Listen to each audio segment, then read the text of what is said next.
মিরাজের ফাইফারের পরও 82 রানের লিড পেয়েছে জিম্বাবুয়ে।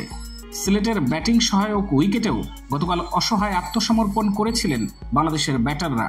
এরপর শেষ বিকেলে ব্যাটিংয়ে নেমে সাদমান ইসলাম, মাহমুদুল হাসানদের ব্যাটিং শিখিয়েছিলেন দুই রোডেশিয়ান ওপেনার। তাতে কোনো উইকেট হারানো ছাড়াই দিন শেষ করে জিম্বাবুয়ে।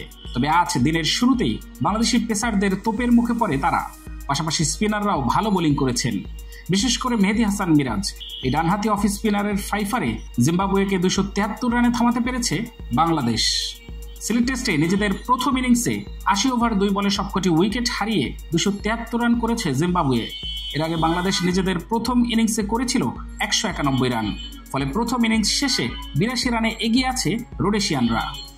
দ্বিতীয় দিনের প্রথম সেশনেই গতির ঝলক দেখালেন নাহিদ রানা। দিনের তৃতীয় ওভারে নাহিদের বাউন্সারে শর্ট লেগে ক্যাচ দিয়ে ফেরেন বেন কারেন। 50 তুলে নেওয়া বেনেটককেও বেশি সময় ক্রিজে টিকতে দেননি রানা।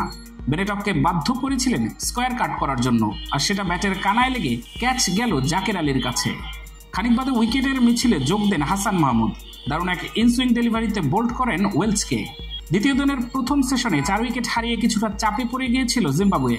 তবে দ্বিতীয় সেশনে দলের হাল ধরেন উইলিয়ামস ও মাদভেরে। দুজনের 79 বলে 48 রানের পঞ্চম উইকেট জুটিতে বেশ ভালোই প্রতিরোধ করে দলটি। খালেদের বলে ইনসাইড এজ হয়ে 33 বলে 24 রানের মাথায় ফেরেন মাদভেরে। দলের লিড নিশ্চিত হওয়ার পর রান বাড়ানোর দিকেই মনোযোগ ছিল শন উইলিয়ামসের। বড় শট খেলতে গিয়েই উল্টো বিপদ বাড়ালেন।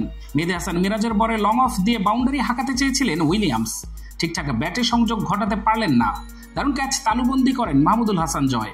সাতঘরে ফেরার আগে 108 বলে 2 ছক্কা ও 6-4-এর মারে 59 রান করেছিলেন উইলিয়ামস। 200-র আগে 6 উইকেট হারালেও জিম্বাবুয়ের লেজের সারির ব্যাটাররা দারুণ প্রতিরোধ করেন। সাথে নেমে মায়াভো 54 বলে করেন 35 রান।